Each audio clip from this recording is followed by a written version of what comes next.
It's like we've always known, been set in stone, unbreakable. It's like I've always dreamed, true harmony, unmistakable, unmistakable.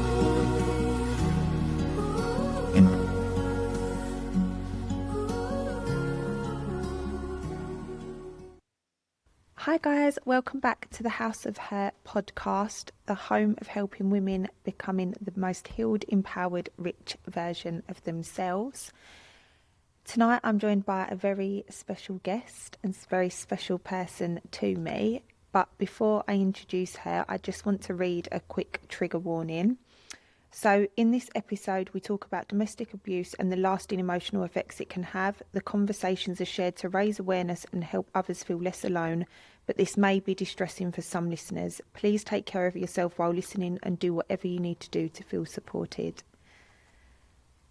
Hi. Hello. Welcome to the House of H.E.R. Thank you. For anyone who doesn't know, this is my sister, Amber, and has been a huge part of my journey with domestic abuse.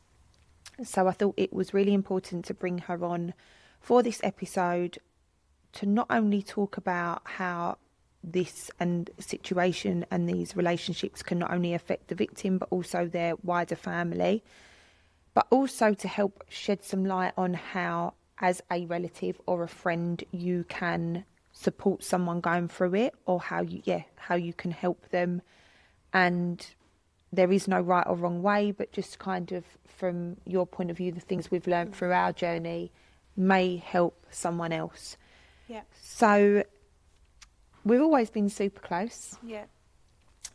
How would you have described me before this started, in the nicest way possible? Only nice things are allowed to be said here. I would definitely say you was confident, more confident. Mm. Not just in kind of how you are as a person, but in most areas of your life. Mm. You laughed more. You're getting back to. We're getting there. You're getting there. You are getting there, but you World, watch definitely- out when she's back. Yeah. You definitely laughed more, or laughed easier. If that makes sense. Yeah, probably a little bit more like lighter. You was lighter. It's almost like you're like this. Mm. You was a bit more. Now I'm a bit like this. Yeah, you're kind of one up, one down at the minute. But yeah, you was Holly. You was scatty, but you always will be. You just, and I mean that in the nicest possible way. You're just Holly. Holly's in Holly's world. That you've just been that, like, airy, fairy, happy, confident, funny. I think, yeah, I was a lot more like laid back. Yeah, I you feel was like I'm just- not as like over anything now. Mum Yeah. always says, isn't she? I was so laid back that I would almost fall back. Horizontal, yeah. So when, for you, would you say you noticed maybe like first red flags? Like, did you ever have red flags from the beginning? Was there ever, like, can you remember a time that you sat and thought, Do you know what? It's really funny because obviously I never really spent that much time. I think I chose not to, because I said to you from the very beginning, didn't I, that I just didn't have. It's so hard, isn't it? It's not that I didn't have a good feeling about him. I didn't have a good feeling about your relationship with him. I think there was a few things that you'd kind of said in the beginning, and I just wasn't sure of your relationship with him. So I think I naturally chose to not be around him as much, which is hard when me and you were so close and I would be at your house all the time anyway. But I just remember a few things, and it's so weird to say because I am the most affectionate person. So seeing a man and a woman, or a man be really affectionate with a woman, would never ever trigger anything to me. But every time he would put his arms around you, it just felt so odd. I can't explain it, and I found it really uncomfortable being in his presence. I can't explain it. You just feed off of an energy, right? I actually spoke about this. I don't actually know or think you've actually watched my episodes, because I know as a family it's quite I like, find it really difficult. really difficult. A lot of my friends and family, I think my mum is quite not saying that you're not strong, but I think mum's the only one who's really strong enough to sit. She does actually listen, but I know like you, a lot of my friends don't. They've put it on and then they've had to turn it off and come back Yeah. to it. So I don't actually know whether you've sat and listened to any of the episodes, but I actually talk about this and you saying to me in Spain, Yeah. like, and it's one of the things that you first ever said to me was like, he doesn't put you down. Like every time I look at you, he's got his Yeah. arms up. We'd be sitting on the beach and he'd be cuddling Yeah. you. And I remember you saying it to me. And at the time I was like, it's nice. Yeah. Like, just why are you saying that? But it was an unhealthy amount. Yeah. Like I'm in my relationship, I'm the needy one. I'm the one that always wants to cuddle. And I think as a woman, you want to be in your feminine energy, don't you? You want Yeah. that. But I know you as a person, and I also know that's not you. That's not my love language. No. Like I'm If the me and you most. kiss on the cheek, it's weird. Yeah, we called each other babe. I think she called me babe the other day, and I was like, This is so that's odd." icky. So I think that I can't even say it's a red flag, but I just felt off. I felt so off. And then it was Spain for my birthday. Obviously he came, and yeah, I just noticed things that just didn't feel right. And then I know this is going to sound crazy, and for anyone watching that is an animal person, you'll know this. But dogs feed off energy. Dogs know, they have a sixth sense. They just do. And I remember when, I think it was just before Christmas, you were looking after the dogs. And I came round to pick the dogs up, and Kenzo did not stop barking at him. Kenzo is my sister's dog. Yeah, he's by the way. he's the dog. He did not stop barking I actually forgot about this. at him. And I was like, what on earth is he doing? Like, he doesn't, I mean, he'll bark when someone comes in the house, as dogs do, but he's never, ever, ever done that. And I couldn't understand why. And then obviously you guys came round at Christmas, right? Yeah. And he did this, do you remember he did the same thing? Yeah. And he's never done it. And I remember. But it was like relentlessly relentless. barking, wasn't it? It was like he was sat, he walked through the door and he would follow him wherever he went and just Yeah. like bark. And these dogs, they're not barkers. They jump, they don't bark. not like that. Not like that. They'll Not bark like if that. someone walks past the house, but he literally, every time you saw him, He'd jump on the sofa, he'd bark at and he him. just sat there barking, Yeah. didn't he? And I just remember thinking, you're a bad omen. Like, there's something not right about you, because my dogs don't do that. They've Yeah. never done that to anyone Yeah. in their whole existence. Yeah. And you are the only person. But obviously at that time, I didn't know anything. And then I remember the first time do you know what? It's really, really hard, because I think when you, like, once you know, in your head, you always look back and go, oh, I should have known then, I should have known then. And to anyone that might be suspicious of a family member or friend going through this, it's really, really, really hard to know, because I remember when you had your office and I came and you was trying clothes on, or you was doing pictures, and I remember saying to you, oh, you're covered in bruises. And you said to me, I remember you said to me about a pole hitting your face at work, which is why you had one on your face. And I remember you saying, I hope you don't mind me saying, but it was from rough sex. And I just remember saying, oh, well, I'm obviously not going to pry. Like, if that's your thing, that's your thing. But obviously you'd lost loads of weight at that time as well. But what on earth is he doing to you, sort of thing. But even then, like, even at that point in time, I didn't think that you was in that sort of relationship. You just don't. I just don't think your mind, you think things, but you would never think that. Yeah. So obviously that was a red flag. And then I just think as time went on, I knew that the relationship wasn't right, and I knew that it was toxic, and I knew that he was controlling in certain ways. But because you would overcompensate, I had nothing else to believe, really. I had nothing else to go on, if you know what I mean. I think you try and, like, I was obviously always trying to cover Yeah, of course. it up, but I think you did. I think one of the things I always did open up with a little bit to you was the controlling side of it. Yeah.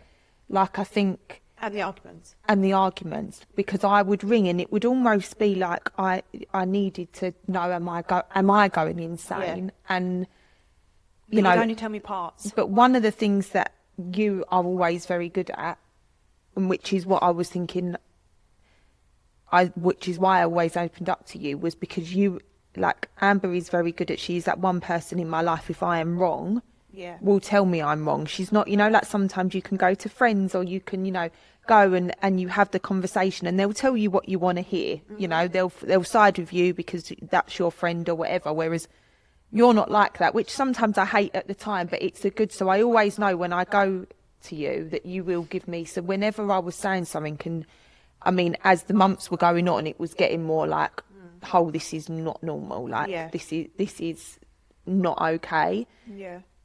But still then, you know, you can have someone who's a little bit controlling, not underplaying that, not making it right, but it doesn't, you wouldn't then necessarily think. No, and I think, you know, hindsight and reality are wonderful things, because I think, like, you think that you would know that and you think that you would do something about it. But when you're in it and you've got, you know, I didn't want to, it's so, I don't know, it's so hard. It's really, really hard. But I'd say red flags wise, Yeah. they were probably them.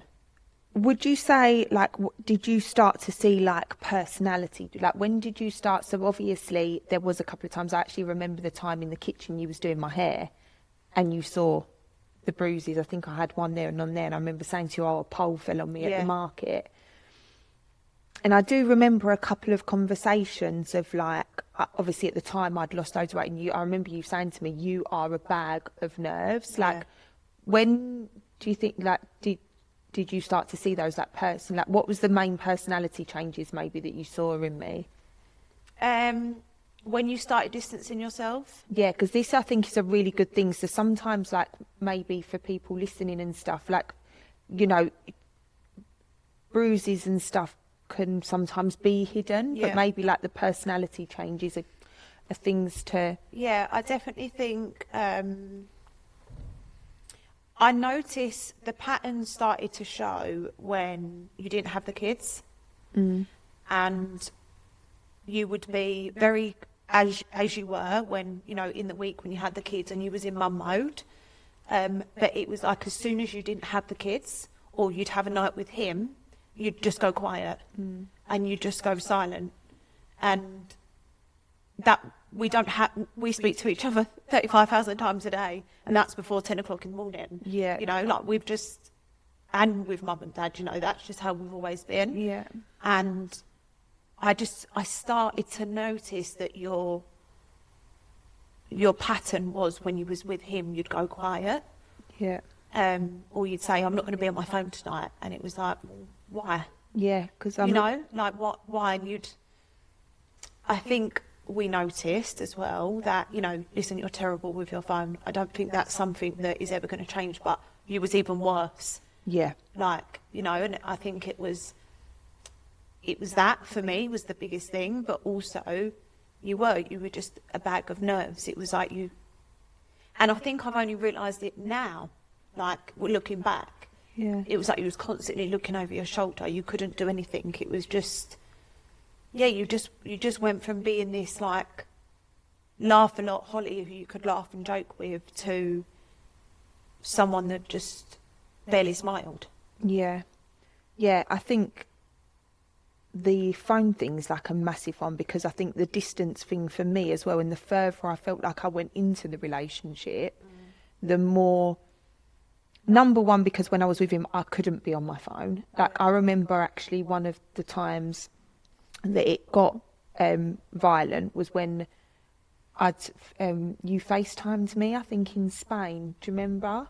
And I phoned you and he'd left me. Yes. And it was because we was on holiday. Oh God, yeah, I forgot about that. And you'd FaceTimed me and he was like, why do you need to speak to your family so much? But I would go round there, and bearing in mind I was running businesses at the time as well, and I wouldn't be able to be on my phone. And then literally my phone would be like this, and he would like put it down, like, and I literally wouldn't be able to look at it. And if I picked it up even in the car, it was like, you're rude, why you're not talking to me? But I just felt like, I couldn't be on my phone. Or if I was on my phone and I was talking to someone and he'd seen me online, it was like, why, who are you texting? What are you doing? So then I'd be scared to go online and have those conversations. And I think as time went on, it became more, I was so sick and tired of putting on that act of like, I know, like with family members and friends, and I am someone who's useless with her phone anyway, but you know, like the normal conversations are, how are you, how's things with Having to blah blah fake it blah, and say, and yeah. it was getting harder and harder for me to be like, yeah, everything's really good, yeah, we're good, blah blah, what you, that part was getting, so I'd rather just not answer the phone and have them conversations. So I think the distance thing is a really important one. Yeah, I think that's a massive, like for anyone that might be suspicious of that going on, the distance is a huge thing, yeah. Was there any times, obviously you've said that you don't ever think that, was there ever a time that you did, like obviously when you saw the bruises on me, did it cross your mind, but then you thought, no, I'm overreacting? Or did you just genuinely... I don't think I sat there and thought, he's intentionally done that. Yeah. I think I just thought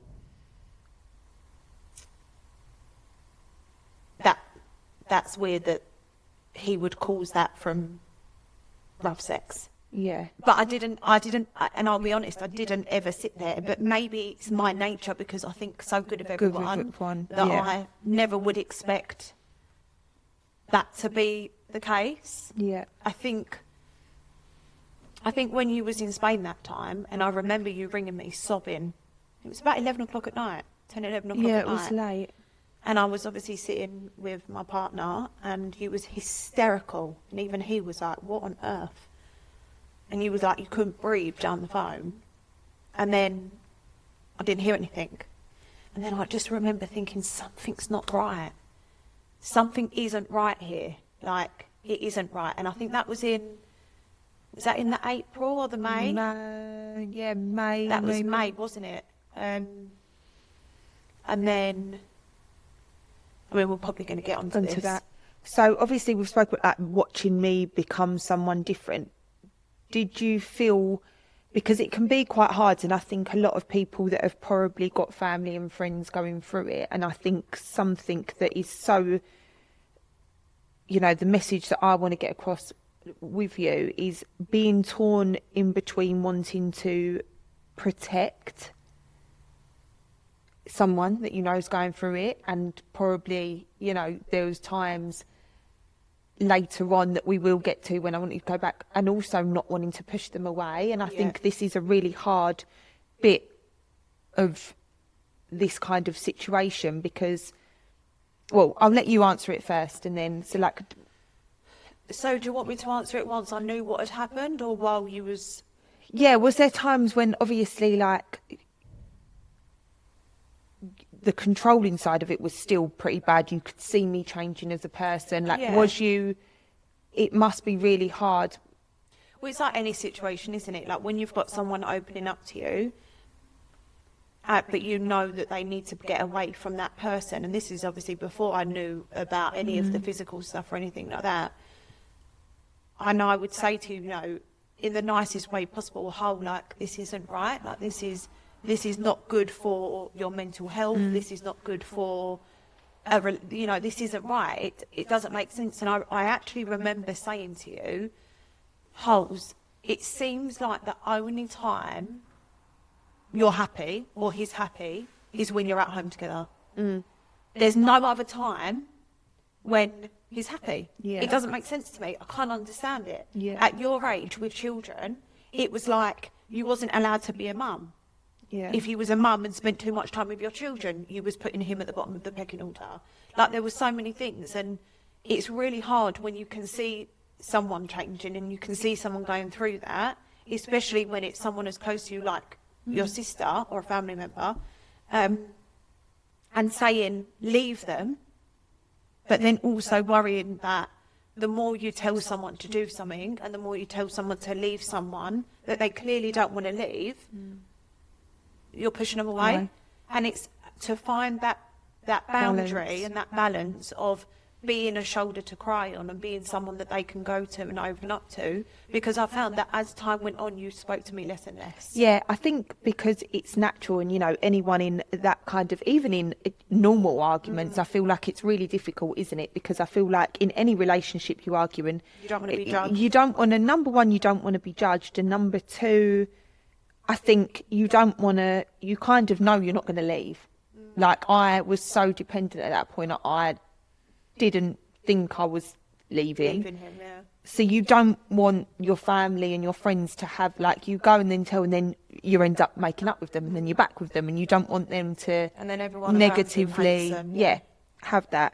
So let's fast forward a little bit, because this is obviously up until, like, this is just like the stages of you suspecting things. I'll never forget, so when the day we actually split up, Yeah. in the July, when we went out for Dad's birthday. Dad's birthday, obviously at this point you still didn't know any violence or anything was involved, but I will never forget What happened? you ringing me. So obviously we, Tell the story. yeah, go on, I'll let you. So, it was a Sunday. It was the day of the England final.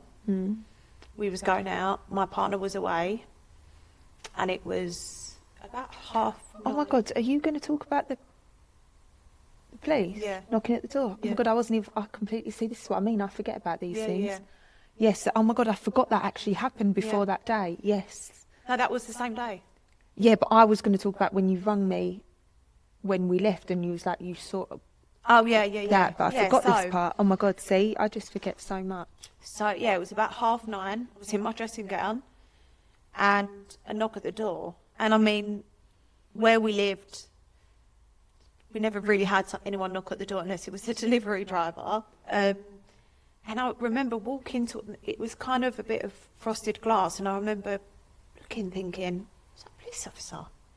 But then my heart went because obviously, like, my boyfriend was away, and I'm thinking, oh my God, has something happened to him?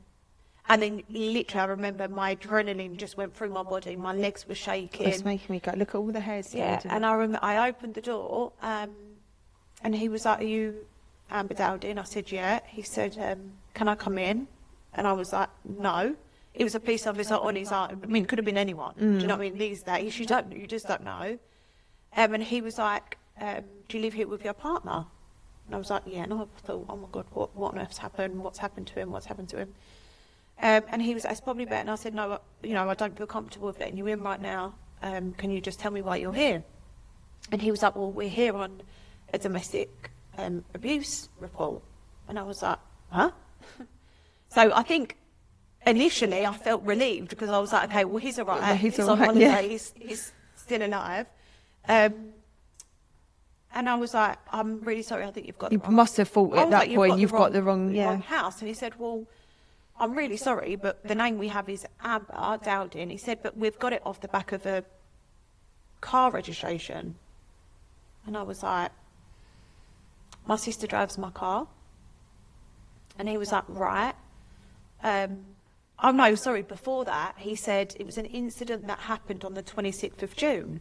Had my phone in my hand, and I was like, "No, that was 2 days before my birthday." I said, I am from the Essex area, but I wasn't in Essex that day. I know categorically I was at home.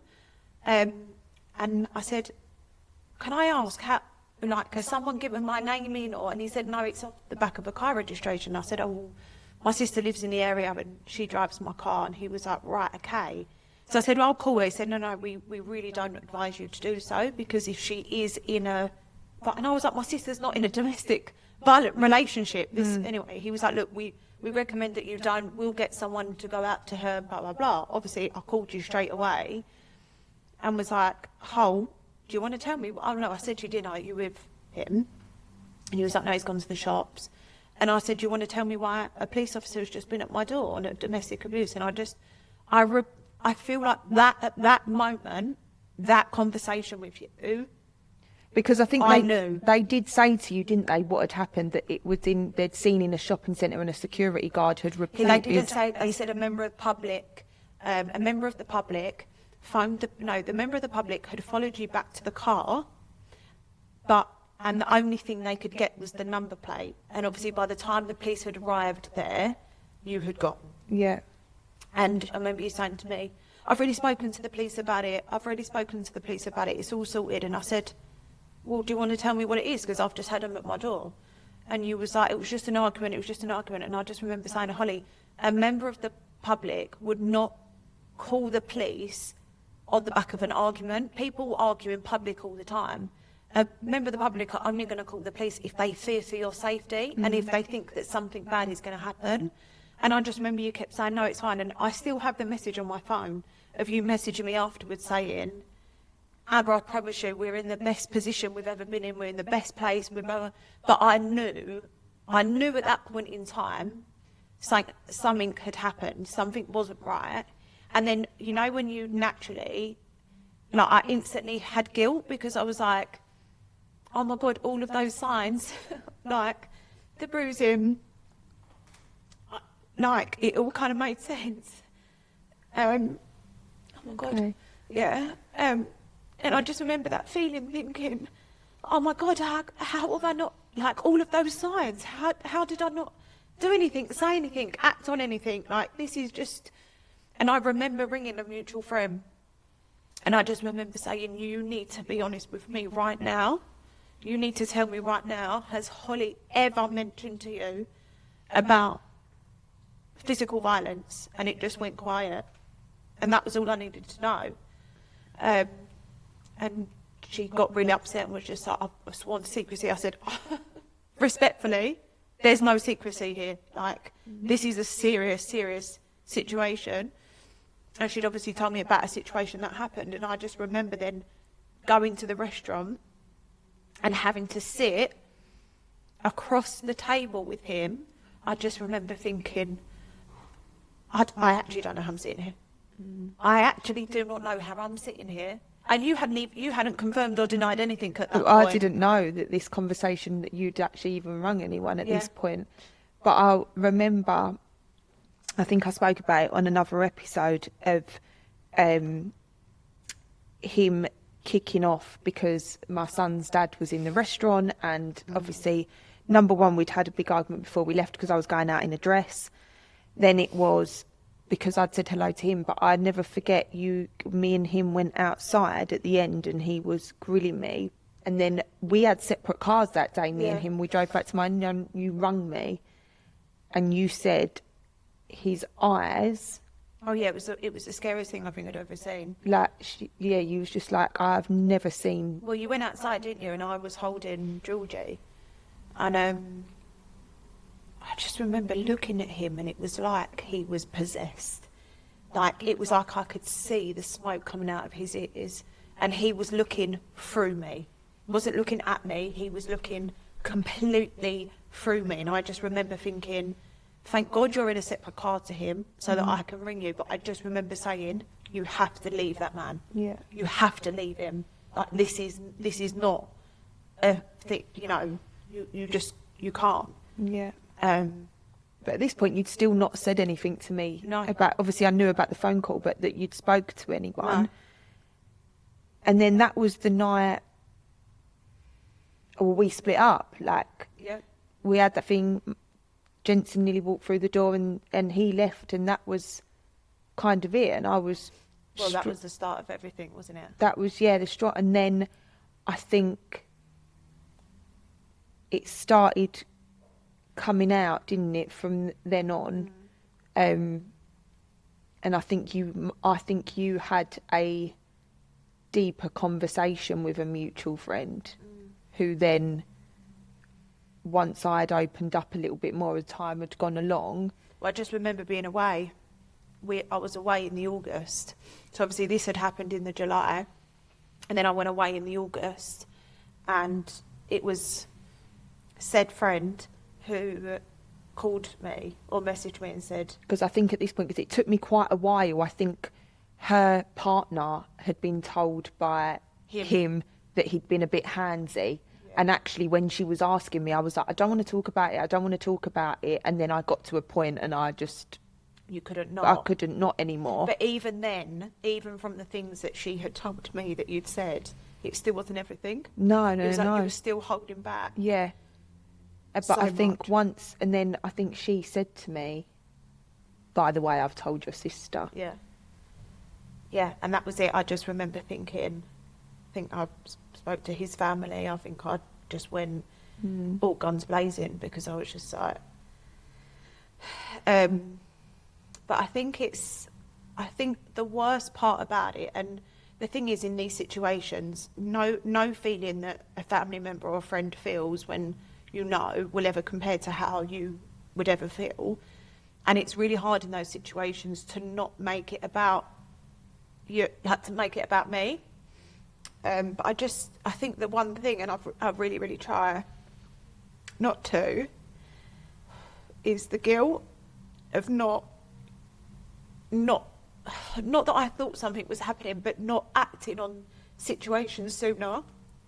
So I just think if there's anything to come from this, for anyone listening, is if you spot anything, if you spot a change in personality, behaviours, situations, something that doesn't look right or feel right, just go with your gut, trust your gut, because one thing that you were so good at in this situation was covering up and making situations what they weren't, and, you know, to literally text me to say we're the best we've ever been when actually you were the worst. Yeah.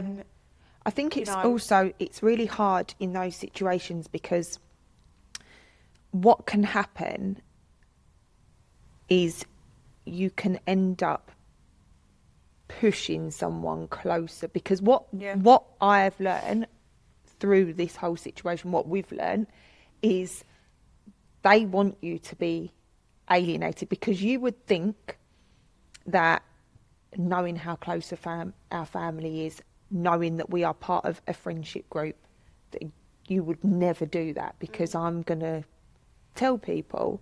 But you don't. But that's not how they work. They make you feel embarrassed. They make you feel ashamed. They isolate you, you know. Yeah. They know what they're doing, and he knew that I was going to, instead of going out and being like, oh my God, he's doing this to me, you go inwards. Yeah. And you don't, and you put on this brave face and you want everyone to think it's okay, and you become so isolated, and that is what they do. But a lot of the time what can happen, and what I've learned through speaking to people from charities and things like that, is the best thing you can do is be a safe place for them to talk to, almost. And because sometimes what you can do, and it's so easy to do it, and actually I think this is where we learnt from, because I have spoke about it on the podcast as well, was when you said to me, like, you must be lying about what he done to you for you to go back. And I always say that's not because you were doing it, like, and you were the most supportive person in that whole journey. I just couldn't wrap my head around. And because if you've not been through it, it's so easy. And the amount of people that I speak to, the girls that I message, that families walk away. Yeah. And you say, because I remember you saying, you know, if you go back, I'm telling mum and dad, and I was thinking, oh my God. I think even, you know, you could maybe let them know that they're, you know, you're aware. Is everything okay? I'm seeing you change. I suspect this. You can trust me. I'm a safe place, because you never know, that person could just be waiting for that offload. So I think maybe opening up that space for someone to communicate to you. But I think it's really important that we're not in, you know, saying, I'm not being a part of this anymore. Yeah. It's us or them, because a lot of the time, especially when children are involved, when they live with someone, I didn't have that financial connection with him. I didn't live with him. it was in my house and I didn't have children with him, so it was a lot easier for me to break away. And actually, the charity said to me, had you have had children with him or had you been in a house, you would never have got out. No. We fear that would Yeah. be what it is. So I was lucky, I hate saying that word in this situation, but luckier than what some people are. And I think you do just push them. So it's just letting them know that safe place. But like I said, there will be something that I put in the show notes.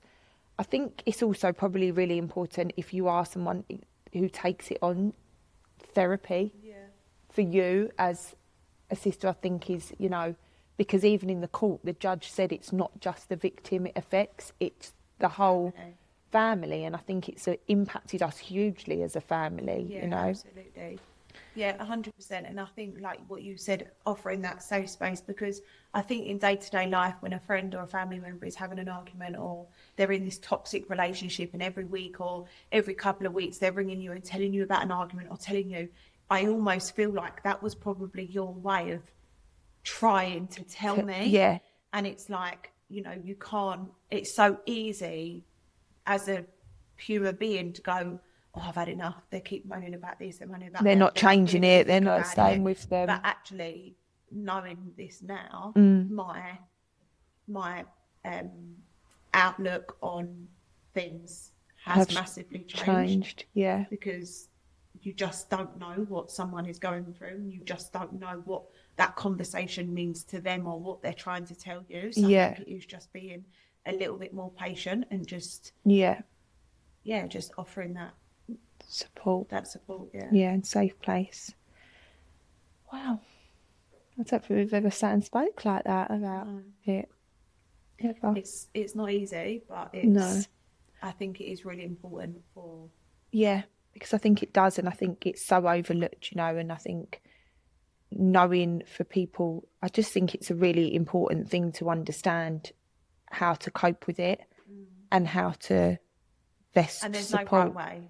No. There's no right or wrong way to, as a victim or as a family member or a friend in those situations. There's no right or wrong way, but I think it is just